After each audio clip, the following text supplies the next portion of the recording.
चलिए CUET के मैंने कल 5 क्वेश्चंस कराए थे जिनके बोर्ड में आने की, मतलब CUET के एग्ज़ाम में आने की संभावना है। आइए नेक्स्ट 6 क्वेश्चन और देखते हैं, और ये क्वेश्चन हम लोग करेंगे आगे। कह रहे हैं square matrix is called an orthogonal matrix. एक मैट्रिक्स ए है, अगर वो ऑर्थोगोनल है तो इसका मीनिंग क्या हुआ? ये चारों कंडीशन है तो आपको बताना है। तो यार पहले तो आपको बताना पड़ेगा कि ऑर्थोगोनल क्या होता है। अगर मैं मैथमेटिक्स में बात करूं ऑर्थोगोनल, तो ऑर्थोगोनल मीन्स होता है परपेंडिकुलर, मतलब दो कोई भी चीज़, जैसे ऑर्थोगोनल वेक्टर्स होता है, ऑर्थोगोनल लाइंस होती है, मतलब वो परपेंडिकुलर। लेकिन सर यहाँ पे क्या है यार परपेंडिकुलर?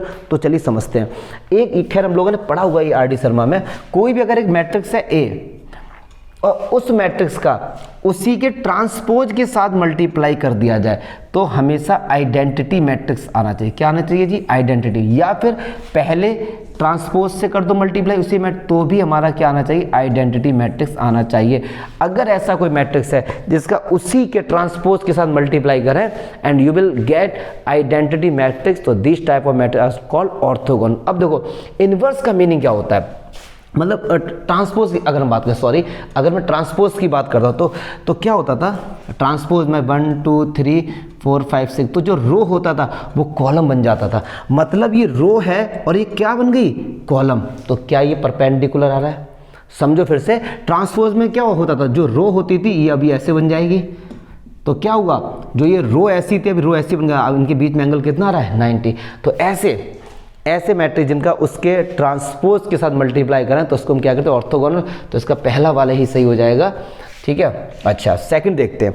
अगर कोई एक मैट्रिक्स है A cos x sin x minus sin x cos x and A into adjoint A बराबर दिया गया K 5005, तो K की वैल्यू फाइंड करनी। अब यार यहाँ पे देखो सिंपल सा है कि आपको फॉर्मूले पता होने चाहिए, बिना फॉर्मूले के पॉसिबल नहीं है। A का किस उसी के एडजॉइंट के साथ मल्टीप्लाई करते हैं तो डिटर्मिनेंट A इंटू आई आता है।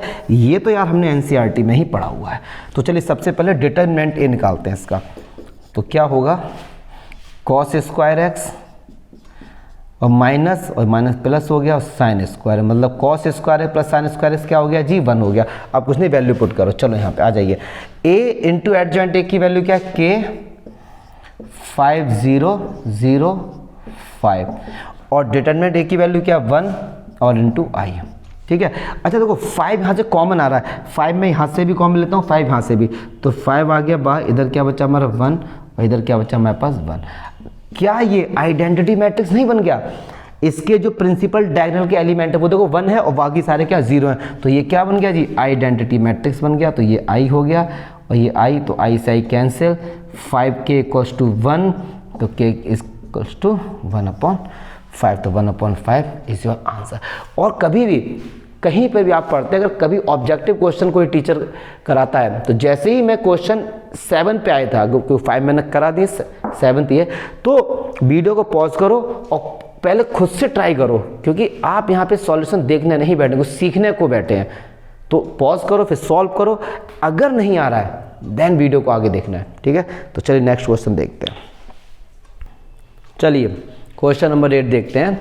कह रहे हैं कि 0 to अल्फा, यहाँ पे क्या है? 0 to alpha 1/1 plus 4x square ds π/8, इसकी वैल्यू इंटीग्रेशन की π/8 के बराबर गिवन है। फिर कह रहे हैं कि अल्फा की वैल्यू फाइंड करो। तो यार तो बहुत सिंपल है, 7.4 का है। 0 to अल्फा 4x स्क्वायर को हम लिख सकते हैं 1 प्लस 2x का होल स्क्वायर और ये dx। अब हमने फॉर्मूला पढ़ा है, हमको पता होना चाहिए 1/a स्क्वायर को 1 को लिख सकते हैं 1 का square, a square plus x square dx का फॉर्मूला क्या होता है? 1/a tan inverse x/a plus c। देखो ये फॉर्मूले वगैरह तो यार याद होने चाहिए कि जब तुम CUET के एग्जाम में जा रहे हो। तो देखिए अब ये है 2x स्क्वायर, तो इसको लेट करेंगे तो 2x का डिफरेंशिएशन 2 वो डिवाइड में आएगा।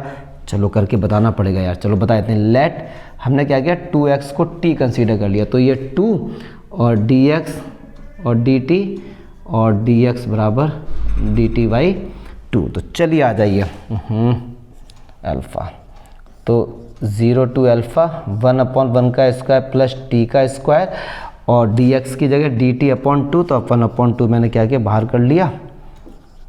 अरे ये क्यों बन जा रहा है?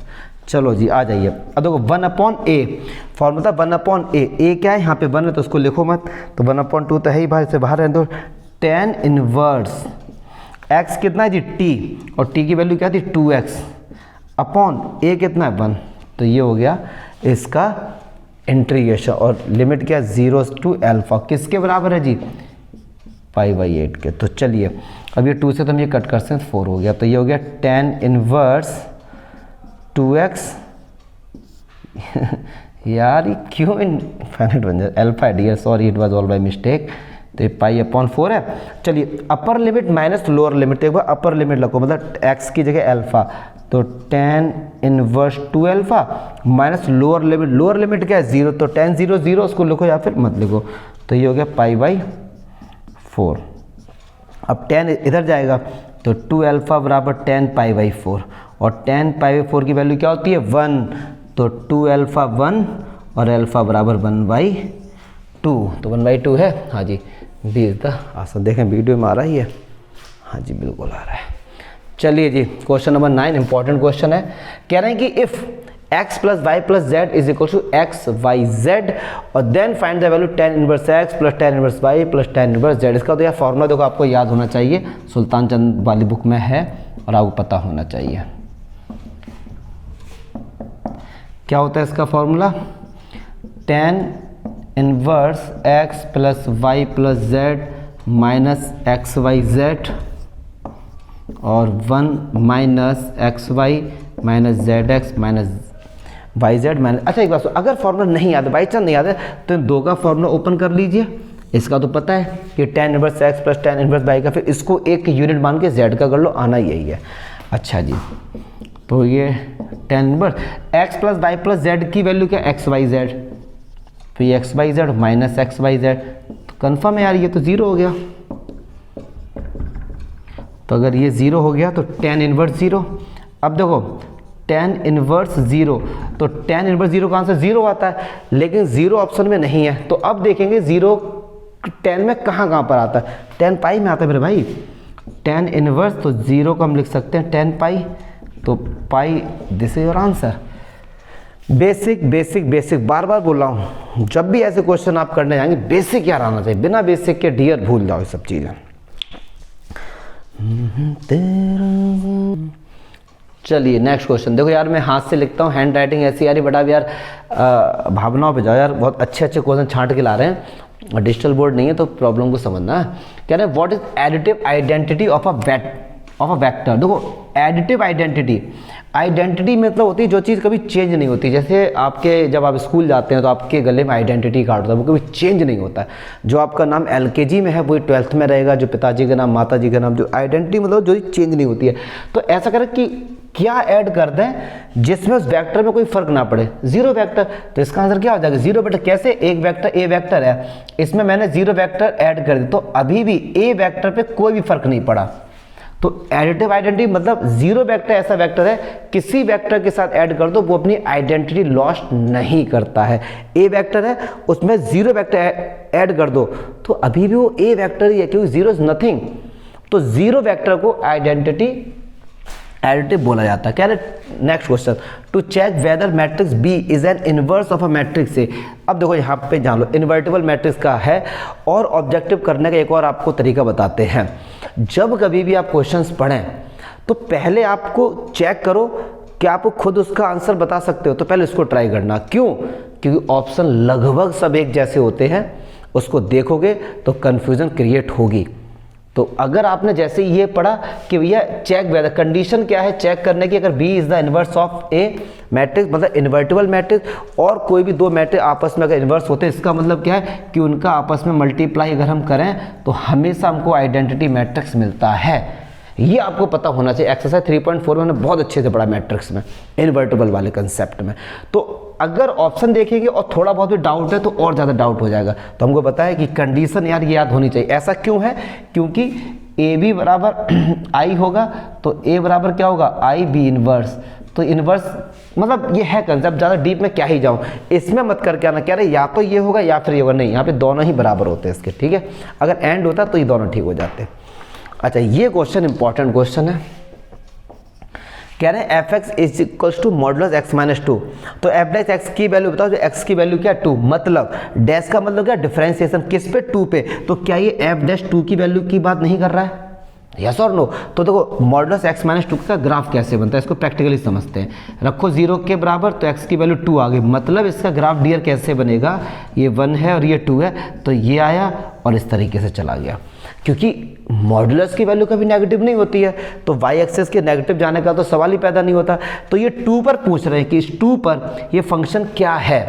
तो देखो कोई सा भी फंक्शन अपने एंड पॉइंट पे डिफरेंशिएबल नहीं होता, कोई सा भी फंक्शन दुनिया का अपने एंड पॉइंट पे डिफरेंशिएबल नहीं होता। क्यों? क्योंकि डिफरेंशिएबल का मीनिंग क्या है, अगर कोई पॉइंट पर फंक्शन डिफरेंशिएबल है मतलब उस पॉइंट से केवल एक ही टेंजेंट ड्रॉ होता जाएगा। बट कोई भी फंक्शन, सपोज ये फंक्शन है जिसका एंड पॉइंट है, ये एंड पॉइंट पे डिफरेंशिएबल नहीं होगा। क्यों? क्योंकि इस पॉइंट से कई सारे टेंजेंट ड्रॉ होके चले जाएंगे, यहाँ पे देखो, यहाँ पे देखो, ऐसे ही कॉर्नर पॉइंट बनाइए, 2 है ना, 2 पे कॉर्नर पॉइंट आ रहा मतलब ये एक टेंजेंट चला जाएगा, ये एक टेंजेंट चला जाएगा, ये तो इनफाइनाइट नंबर ऑफ टेंजेंट चले जाएंगे। तो मॉडुलस फंक्शन का जब भी हम 0 के बराबर पुट करके जो हम लोग क्रिटिकल पॉइंट निकालते हैं, जो हम लोग टर्निंग पॉइंट निकालते हैं, वहाँ पे फंक्शन डिफरेंशिएबल नहीं होता। यार ये दो मैं जो बेसिक कंसेप्ट है ये एक्सरसाइज 5.2 का क्वेश्चन नंबर 8 और 9 जाके चेक करना, वही है सारा लगभग, ये एनसीईआरटी की बात कर रहा हूँ। तो ये फंक्शन मॉडुलस है तो भैया कंटिन्यूअस तो हमेशा होगा, कंटिन्यूअस तो क्या होगा, हमेशा होगा, लेकिन डिफरेंशिएबल नहीं होगा। तो देखो कंटिन्यूअस बट नॉट डिफरेंशिएबल, तो दिस इज योर आंसर। आगे तो चेक करने की रिक्वायरमेंट ही नहीं है, कोई भी फंक्शन अपने एंड पॉइंट पे डिफरेंशिएबल नहीं होता। हाँ अगर यहाँ पे 3 होता मेरे भाई और फिर क्वेश्चन सब कुछ यही होता तो ये फंक्शन डिफरेंशिएबल होता और कंटिन्यूस दोनों ही हो जाता, क्योंकि मॉडुलस है तो कंटिन्यूस तो होगा ही होगा। ठीक है, एंड पॉइंट पे केवल डिफरेंशियल फंक्शन नहीं होता है। तो ये बेसिक कंसेप्ट था। चलिए नेक्स्ट क्वेश्चन देखते हैं।